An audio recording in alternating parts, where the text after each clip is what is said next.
everybody's day? We have, I have to show you, hang on. Whilst the music's playing and I'm waiting for everyone to come on, this is what I did today. I got creative and made a thing. We had a work team building session. Isn't she excellent? Oh, sorry, Facebook. Anyway, she's drying.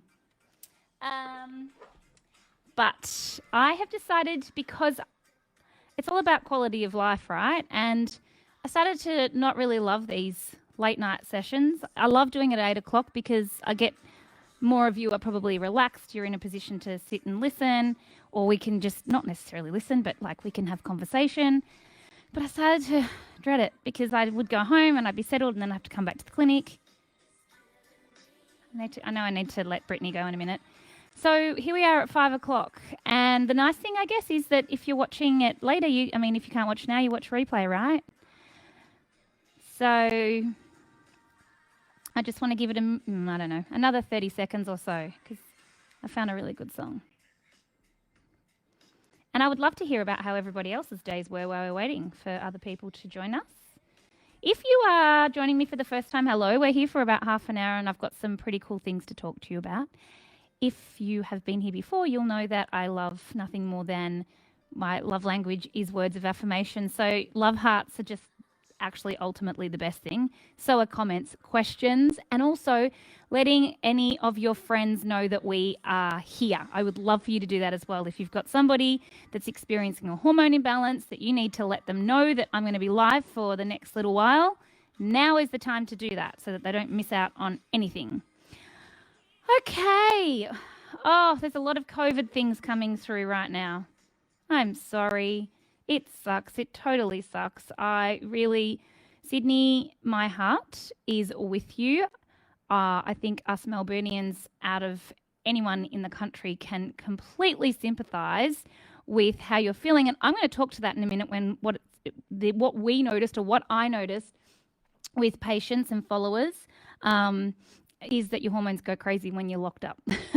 So let's talk about that in a minute. And I just want to acknowledge that Lucy said that she is isolating, I think, after waiting on COVID test results. Although in South Australia, do you have to isolate after? I think you just have to wait for the results, which is craziness. My hair is looking amazing. It's due for a wash, but thank you. I'm going to be washing this evening. I think it's just good lighting. But thank you. So, a few things whilst we're here talking about this. Let's just get straight off the bat, quickly touch on this whole idea of uncertainty, lockdown, hormones. Not where I was planning on going with this, but since this is the reality of what's sort of come to light today, and the announcements of extending lockdown, especially for our friends in Sydney, and then pending ideas of potential lockdowns in other areas like Melbourne. Our first lockdown last year, I saw patients, it was interesting, maybe 40% loved it and 60% hated it. And as a result, people were either 100 times better or 100 times worse. Women that had problematic symptoms some of them found that they were better in lockdown, and that was because there was probably less stress. And then the ones that found that it was 100 times worse probably had way more stress. But I've said this before and I'll say it again, you cannot tap out of the stress that the world is currently experiencing. It's everywhere. It's every conversation you have. It's everywhere you turn. It's every time you open your social media. It's every time you turn on the news. It is everywhere. You don't get to tap out of that. Even if you go, I'm not listening, it's still the collective energy of the world, or at least Australia now, that a lot of the world is getting on with it. But that's not our reality in Australia here right now. And so we have to have a look at what's going on for us. And just simply being aware of how you're feeling is enough for you to change the trajectory. You need to be aware of how you feel, but many of us are pushing it to the side, or we've got to keep on going, pretend it's not happening, and it really is. So I just want you to do that one thing and be aware of how you're feeling, and create moments or pockets where you can tap out of overwhelm. So how do you do that? Maybe you make yourself a cup of tea. When I was creating Debunking Stress, which is my masterclass, and if you are feeling particularly overwhelmed, that might be somewhere that you can turn to. I did a lot of research of quick wins that you can do to take yourself out of fight or flight. One was creating a cup of tea, making a cup of tea. it reduces stress by something like 54% instantly. We can do many things. Taking a bath is another way to tap out. But also, the first thing you have to do before you do any of those things is recognize that you're overwhelmed. You first of all must recognize, hey, I'm back here again. I feel like I can't breathe, or I feel like I'm suffocating, or I feel worried, or I feel stressed, or I feel overwhelmed, or I just don't feel happy. And so this is the first place to start, being aware. And by just being aware, you don't necessarily have to do anything else. You just have to know that you're back there again. And by recognizing it, you can start to create some space, create that pocket where you're out of fight or flight. And you're just going to tell yourself, in this moment, I'm just not choosing you. I'm just not going to choose you just in this moment right now. And then doesn't mean that 20 minutes later you're not back there again, but it's how often can you recreate that space? How often can you recreate that pocket to take you out of fight or flight? We're not designed to idle along all day, every day in fight or flight. Fight or flight shuts down our digestive system, which is what I actually want to talk to you about today. It means that you're not absorbing essential vitamins and minerals. It can upset our gut microbiome. It can upset our gut integrity on the whole. And our body goes into survival. And in survival, you don't need your hormones at all. So if this is you and perhaps you're having horrible periods, or you're not sleeping properly, or you're trying for a baby, or you're just trying to steer your body on a path of recovery, it is very difficult to do that when you're in a state of overwhelm. And I recall saying to patients just in our last lockdown, let's not focus on recovery right now. Let's focus on keeping our head above the water. We have to keep our head above the water right now, and I have to maintain that because most people weren't in a position to fall into that place of recovery. They were in a place of I want you one up from survival. I don't want you surviving because that's barely scratching the surface, but I need you to feel okay. And so how can I get you to feel okay? And that's what we're really focused on. But what I really did want to speak to you about today and answer some questions that you might have is to do with poo. Or a nicer way of saying that might be poop, I guess. I don't know. But I really am here to give you simple things to do each and every day. And if you haven't caught it yet, you might like to listen to the latest episode of the Wellness Collective, where we talk about the importance of fiber with, I'm going to say Dr. B because I can't pronounce his full name without looking at it. And he talks a lot about this, but this is something that I've been talking about all week because it is something that's so overlooked. But we know that when we're not moving our bowels daily, we can feel pretty average. And I don't want you feeling average. I want you feeling good. So this is the number one thing that you can do to keep your hormones in check. And let's look at why. Now, obviously, poo is one way of getting rid of excess waste from the body, but when it comes to your hormones, we move out excess hormones via the bowels. And so if we have too much hormones, or if we just even have hormones sitting in the bowels and we're not moving them out daily, that those hormones get reabsorbed, and that can add to a hormone imbalance. So especially something like estrogen dominance or excess testosterone, and we see estrogen dominance contribute. Estrogen dominant symptoms will be things like heavy bleeding or heavy periods, ovulation pain, PMS, but also excess estrogen contributes to endometriosis or conditions that are fed via estrogen. So fibroids and endometriosis and inflammatory or conditions where we have a lot of stagnation, whether it's even scar tissue and things like that through the uterus because of that other element of inflammation as well. So we want to make sure that our estrogen remains in check. And so making sure that we're moving our bowels daily is a really nice way to do that. It's the same for testosterone. Excess testosterone, when we detoxify it via the liver, we want to make sure that we're moving that out as well. So it becomes very, very important for your hormone balance to make sure that each and every day you are at least moving your bowels once. Now, having said that, you can also move your bowels too frequently. And this is something that we didn't talk much about over this week, but a few people have said, oh, that's not my problem. I've got the opposite problem. I move my bowels way too much. Now, the same thing can be said if you are moving your bowels too quickly. You're not getting that, you're not necessarily absorbing and moving things through properly, and therefore you're not, again, moving out those hormones. So just like we've said it to be true for moving your bowel and having a nice bowel motion every day, the same thing goes for frequent bowel motions. We don't want to be moving it too frequently because we want that mechanism of absorption and elimination to be working so that we're equally moving out excess hormones via the bowel. And it's as simple as that. And we don't need to overcomplicate it. Now, this means also that if you're not doing that, we need to look at why aren't you doing that? And it isn't just grab the laxatives or the food that sends me to the toilet. It's working out why the mechanism isn't working. And so this can be things like pre and probiotics. It can be looking at the type of foods that you're eating, reducing inflammatory foods, and of course, just eating foods that are simple to digest. I think for a lot of us, too much cold and raw foods, especially in winter, can really slow down the digestive system and be quite problematic and just add to the stresses that we currently have. So I have been speaking all week about the balancing cleanse mix, because if you're sitting here going, Nat, that's great, now what do I do? There are 4 simple ingredients that you can definitely combine to help with this. That is slippery elm, chia, flax, and psyllium. And whilst we've created the cleansing, I don't have any in stock at the moment. We're waiting for more to come in. You can back order at the moment.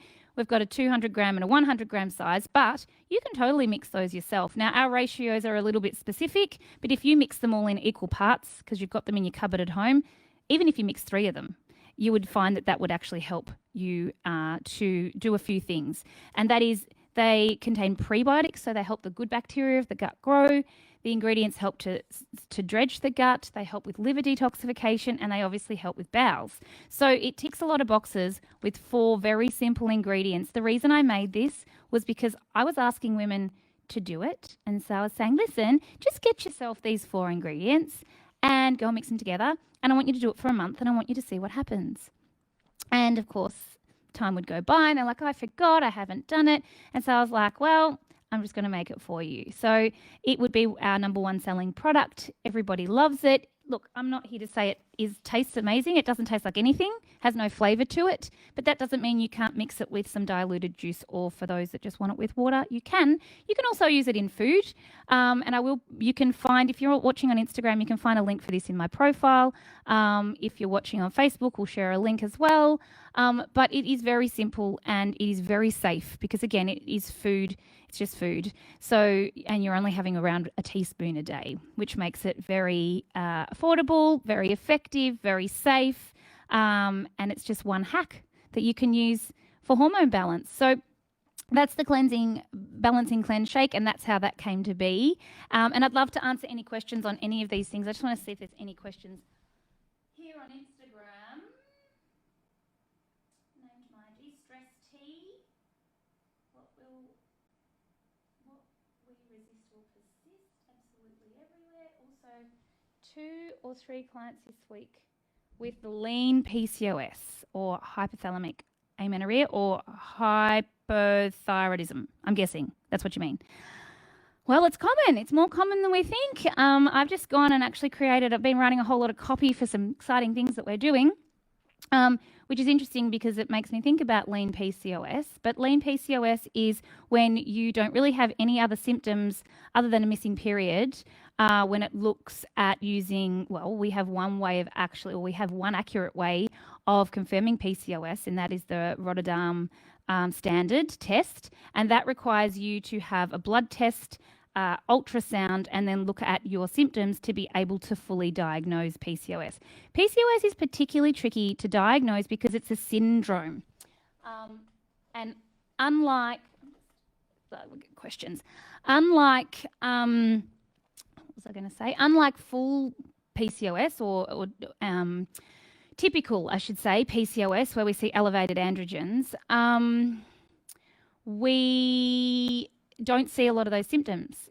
Typical symptoms of PCOS are weight gain, facial hair, acne, missing periods, hair loss on the head.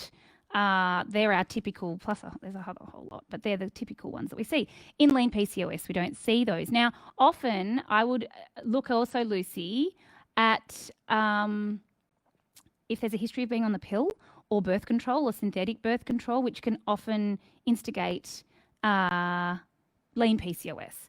So definitely take a look and see what the history looks like. And often lean PCOS can be confused with hypothalamic amenorrhea. So it is important to look at all of the pieces of the puzzle, which it looks like you're doing. How do I know my hormones need balancing? Cycles are regular. I do hold a lot of water weight. How do I know my hormones need balancing? Cycles are regular. So you're looking at your symptoms and seeing when they occur in your cycle is the biggest clue that you can use to work out whether or not it's a result of hormone imbalance. Now, typically when we see water retention from the middle of the cycle through to the end of the cycle, it is because of your hormones, and it's because probably not enough progesterone, usually in the presence of excess estrogen. So you want to look at how you can regulate estrogen better, which is hello. The balancing gland shake will really help. Moving your bowels daily will really help. Looking at the gut will really help. And you can just do simple daily things in your lifestyle to help with that, to see if that changes. And stress is the other thing that drives all this crazy, because stress shuts down digestion. So we're not getting the nutrients that we need as well. So I would look at those things. If you're not moving your bowels daily, start there. Now there's a lot of questions, of course. Of course, when I'm not much longer on here, you start to ask me the questions. Having the mix in my morning smoothie and I can't taste it. No, you can't taste it. It's not offensive. It's just nothing. It just doesn't taste like anything. I am going to go home for you tonight and I'm going to make you a special recipe with this as well, because there's more than one way to do this. I just haven't got around to doing that yet, but I am in the kitchen tonight, so you might want to come along for that ride. But I will go home and do that shortly. It's been on my list of things to do all week. Oh, history of eating disorders. Yes, absolutely, Lucy. That is difficult. Always start with the gut. Always, yes, we need a percentage of body fat to make estrogen, or enough estrogen. So that's always a challenge. And I look back on all of the patients that over the years I didn't get pregnant, and I wish I was more aggressive.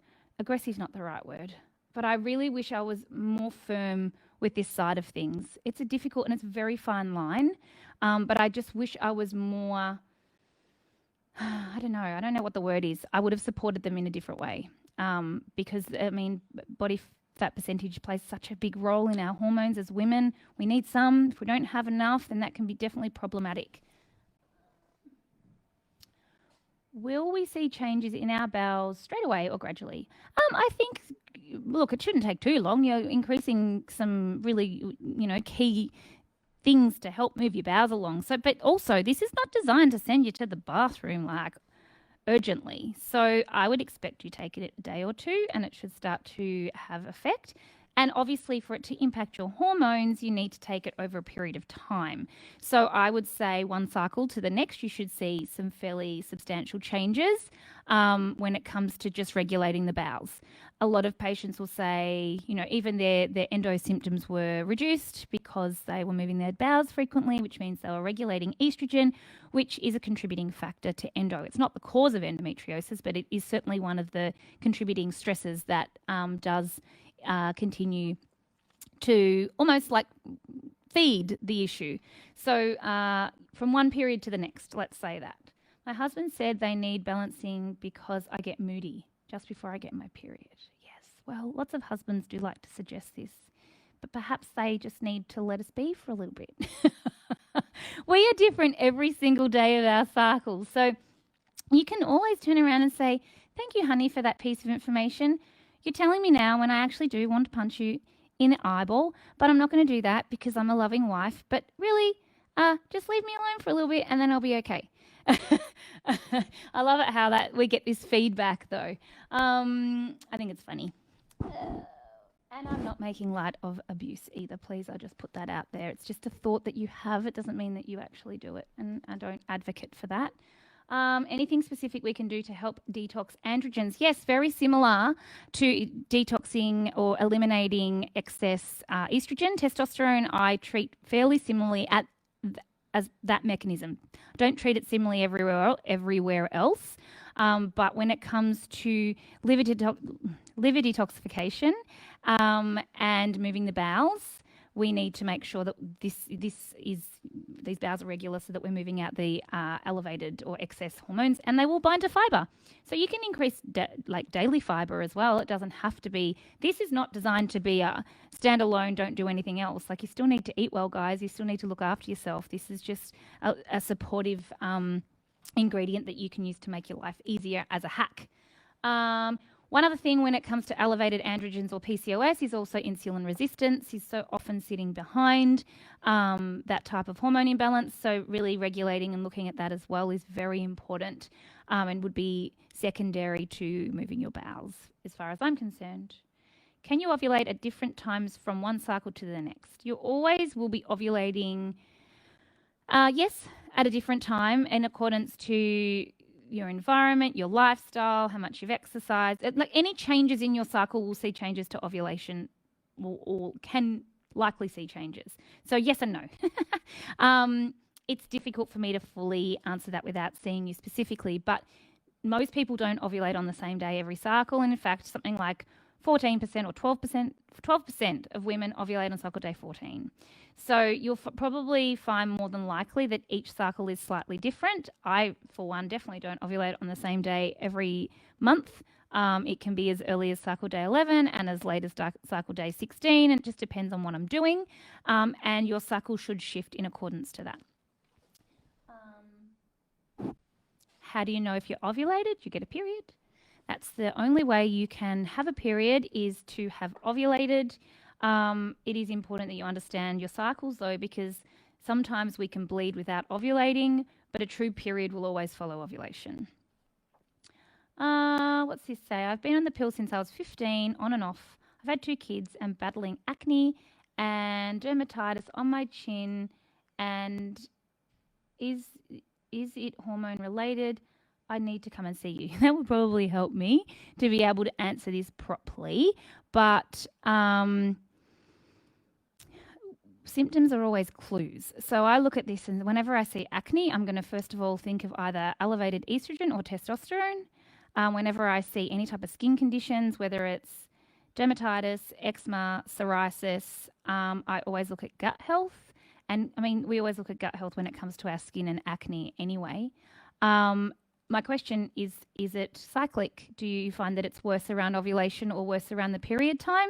Is a sure clue to know whether or not hormones are involved. But obviously, when you're on the pill and you don't have the acne, and then you come off the pill and then you do, that's definitely a hormonal response. The pill shuts down your sebum production, and that's why your skin is nice and clear for most people whilst they're on the pill, and your hormones are flatlined. So the two things driving your skin or your acne or problematic skin are shut down whilst you're on the pill. So when you come off the pill, this is why it's very common to see not only more acne, but it can definitely be worse, because all of a sudden your hormones, if you're so lucky that they pick back up where they left off, like best day ever, and so is your sebum production, and all of a sudden it's like double whammy. So there are definitely things you can do, but we would definitely start with gut health when it comes to this, because it usually sorts it out 9 times out of 10. Let me see what else we've got here. Okay. I have started using HRT patches for my perimenopausal symptoms. I think the challenge is it's not actually fixing the imbalance. So I would want to know what the symptoms are to actually address the problem. I think it can be useful to create some much needed relief for a lot of people, but at what point do you actually look at the imbalance that's occurring when it comes to any type of synthetic hormones? And so knowing that they're not actually fixing a problem, they're just treating a symptom, I think is very important, and looking at long-term sustainable solutions. And also, you're not going to know how your body responds until you start to take it and see what follows. So often for a lot of women, they do experience unwanted side effects, which is unfortunate, but just the nature of medications for many people. So for me, I would first want to try and see if we can regulate the hormones so that you can naturally transition through menopause. Guys, menopause isn't a medical condition. It's a transition like puberty. So it really shouldn't come with a truckload of symptoms. However, women are experiencing horrible perimenopause and menopause symptoms, and they are absolutely a direct result of stress and lifestyle. So we need to address those factors first The other challenge is it just seems to take women longer to go through menopause because their estrogen is still elevated at a time where it's supposed to be coming down, and that's a result of stress. So there's a few moving parts that I would want to treat when it comes to perimenopause and menopause. And for me, HRT, it's just not a long-term solution, but it can definitely treat the symptoms, but it's not going to treat the underlying imbalance, and that's where the gap lies. Oh. Okay, so Tegan's saying crazy